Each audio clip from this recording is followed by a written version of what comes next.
Mi nombre es Alejandro Esquer, agradezco al grupo de estudio por permitirme compartirles mi presentación, la cual aborda la ecografía en la transición de la psoriasis a la artritis psoriásica. La caracterización de las etapas preclínicas de las diferentes enfermedades autoinmunes nos ha permitido descubrir el concepto de lo que hoy llamamos ventana de oportunidad. Básicamente comprendimos que mientras más temprano tratamos a nuestros pacientes, mejor nos va. A diferencia de la artritis reumatoidea, que cuenta con la posibilidad de dosar biomarcadores en la práctica habitual, más precisamente la presencia de dosar el anticuerpo ACPA, esto no sucede hoy en día en la artritis psoriásica. Pero sin embargo, sabemos que el 80% de los pacientes que desarrollan artritis psoriásica les precede el compromiso cutáneo. Es así que al focalizarnos en pacientes con psoriasis cutánea, se logró establecer qué características se asocian con un mayor riesgo de progresar a artritis psoriásica. Como sabemos, la presencia de obesidad, el compromiso unguial, la psoriasis del cuero cabelludo, el compromiso extenso cutáneo y el antecedente de un familiar de primer grado con artritis psoriásica son algunas de ellas, como así también la artrosis. Es en esta última en la cual la ecografía toma un rol fundamental. Fíjense ustedes cómo diversos estudios focalizados en pacientes con psoriasis cutánea sin evidencia clínica de artritis han demostrado una prevalencia significativamente mayor de cambios ecográficos tanto en las articulaciones como en la entesis de pacientes con psoriasis cutánea. Vale la pena repasar brevemente la anatomía para comprender la topografía de afectación de la enfermedad. Como en este ejemplo, ustedes pueden ver la afectación de la entesis, en este caso de la inserción proximal del tendón rotuliano, y cómo nosotros a través de la ecografía podemos caracterizar la misma. Recordar que además existen las llamadas entesis funcionales. Estas son, como ustedes pueden ver en este gráfico, en las cuales el tendón, en este caso graficado por amarillo, no se encuentra directamente relacionado al hueso, en este caso la parte negra, pero sí relacionado con él a través de una estructura que se denomina fibrocartílago. Uno de los ejemplos de estas entesis funcionales es la entesitis del tibial posterior. Y ustedes pueden ver en estas imágenes, más precisamente en dos cortes, cómo el tendón tibial posterior se encuentra íntimamente relacionado con el malleolo medio y cómo a través del Doppler podemos encontrar actividad de la misma. Recordar que hablamos de un complejo sinovio-entésico, es decir, no solo de la entesis, sino también la estrecha relación que ésta tiene con la cavidad sinovial. Para eso vamos a ver un ejemplo que es la articulación interfalángica proximal. Fíjense ustedes que acá tenemos el componente extensor y cómo se une a la falange media, es un sitio de entesis directa, y cómo este tiene una relación con la cavidad articular. Y fíjense a través de la ecografía, en este caso, cómo vemos la afectación del componente extensor, la entesis propiamente dicha, la sinovitis, y cómo cuando colocamos la ventana de Power Doppler vemos la vascularización de la misma.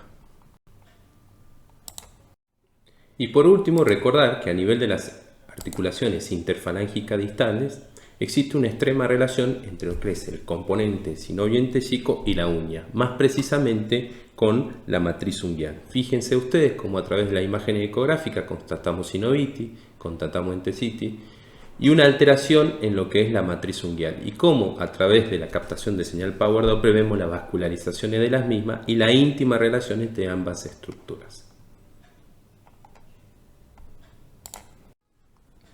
Ahora, ¿estos hallazgos ecográficos tienen alguna implicancia clínica? ¿Verdaderamente tienen algún valor predictivo, sobre todo para el desarrollo de artritis psoriásica? Uno de los primeros trabajos que intentó contestar esta pregunta fue este estudio italiano, en el cual partieron de un grupo de pacientes que lo dividieron en un grupo control y pacientes con psoriasis cutánea, que a su vez lo subdividieron en pacientes con presencia de artralgia o con ausencia de artralgia. El primer objetivo fue evaluar la prevalencia de anomalías clínicas y ecográficas en los diferentes grupos. Y el segundo fue seguir a aquellos pacientes con psoriasis cutánea hasta el desarrollo de artritis psoriásica. En cuanto a resultados, vemos que la prevalencia de lesiones ecográficas fue numérica y estadísticamente mayor en aquellos pacientes con psoriasis a diferencia del grupo control. Pero al evaluar los pacientes con psoriasis cutánea, vemos que aquellos pacientes con artralgia presentaron numéricamente mayor proporción de sinovitis y entesitis, pero el único dominio que presentó una diferencia estadísticamente significativa fue la tenosinovitis. Ahora, al analizar los pacientes con psoriasis cutánea durante el tiempo, fue un seguimiento de alrededor de 3 meses, vemos que solo 6 pacientes desarrollaron artritis psoriásica. Y las tasas de incidencia de artritis psoriásica fueron numéricamente mayores y estadísticamente mayores en los pacientes que presentaban artralgia, a diferencia de aquellos que no la presentaban. En cuanto a las variables clínicas y ecográficas asociadas al desarrollo de artritis psoriásica, vemos que el haber presentado un mayor dolor al inicio del estudio, un mayor índice de capacidad funcional, un mayor número de articulaciones dolorosas y la presencia de entesitis determinada por ecografía fueron las variables que se asociaron con el desarrollo de artritis psoriásica. Vemos el valor predictivo de la entesis para el desarrollo de artritis psoriásica. Fíjense que no solo por ecografía se determinó el valor predictivo de la entesis como desarrollo de artritis psoriásica. Como lo demuestra este estudio alemán, que en este caso utilizaron micro-TC cuantitativa, vieron que en aquellos pacientes con psoriasis cutánea que presentaban alteraciones de la entesis, tenían un riesgo 5 veces mayor de aquellos que no la presentaban de desarrollar posteriormente artritis psoriásica. A raíz de esto es que Euler trató de definir las etapas de transición de la psoriasis a artritis psoriásica. Lo definen como algo temporal y no lineal, que parten de pacientes con psoriasis con un alto riesgo, que son aquellos que tienen un compromiso cutáneo extenso, compromiso del cuero cabelludo, compromiso unguial y el antecedente familiar de primer grado con artritis psoriásica y el presentar un BMI alto. Una etapa denominada APS subclínica, que se caracteriza por pacientes con psoriasis, con artralgia y o hallazgos imagenológicos de compromiso sinovio entésico, sin artritis clínica. Y por último, una etapa clínica que se caracteriza por psoriasis con artritis clínicamente evidente. Bien, ahora, explorando esta etapa denominada APS subclínica, ¿verdaderamente estos pacientes tienen un mayor riesgo? Fíjense este estudio que analiza 2 cortes de paciente, una corte alemana denominada PACE y una corte italiana denominada Rhapsody. En este caso son pacientes que entran dentro de la definición de APS subclínica, o sea, pacientes con psoriasis más artralgia. En este caso no tenían hallazgos imagenológicos. Y lo siguen hasta el desarrollo de artritis psoriásica, en este caso el cumplimiento de los criterios Caspar. Además de eso, caracterizan los síntomas antes de la aparición de la artritis psoriásica y determinan los patrones clínicos en el momento de la aparición de la artritis psoriásica. En cuanto a resultados, vemos que de la corte alemana, en un seguimiento de aproximadamente 15 meses, 36 pacientes desarrollan artritis psoriásica. En cuanto a la corte italiana, en un seguimiento de 9.2 meses, un poco menor, 20 pacientes desarrollan artritis psoriásica. Aproximadamente el 14.6% de los pacientes desarrollan artritis psoriásica con una tasa de incidencia de 7.7 por cada 100 pacientes sanos.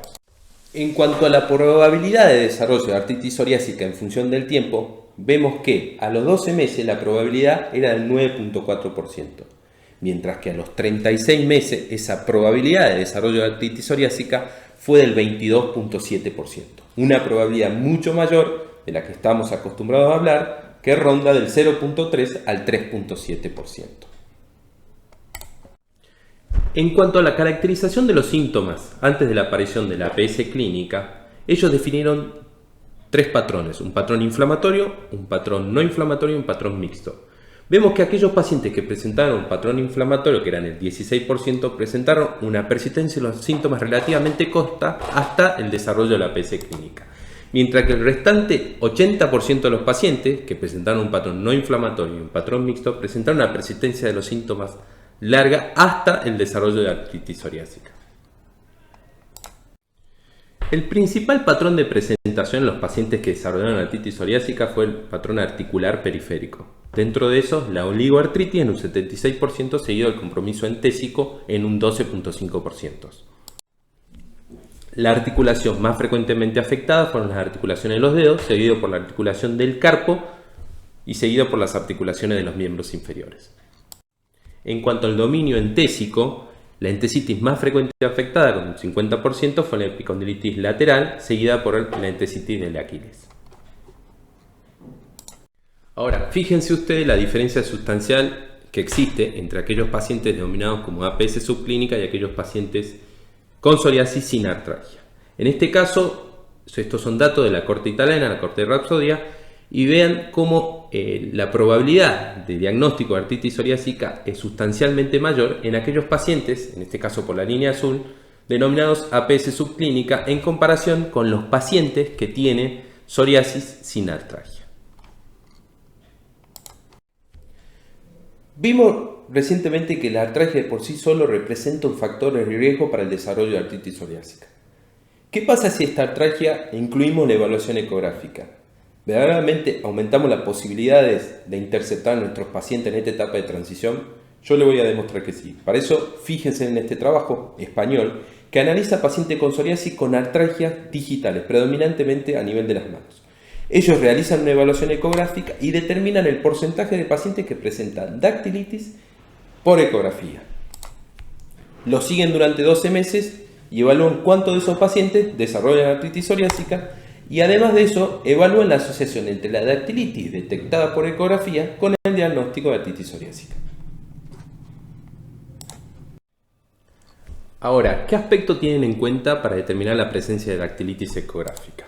Ellos se fijan si presentaban sinovitis o peritenonitis en escala de grises, al igual que la presencia de sinovitis y peritenonitis con captación de Power Doppler, la presencia de entesitis en escala de grises y la captación de Power Doppler en la misma, el compromiso del tendón flexor y el edema de partes blandas.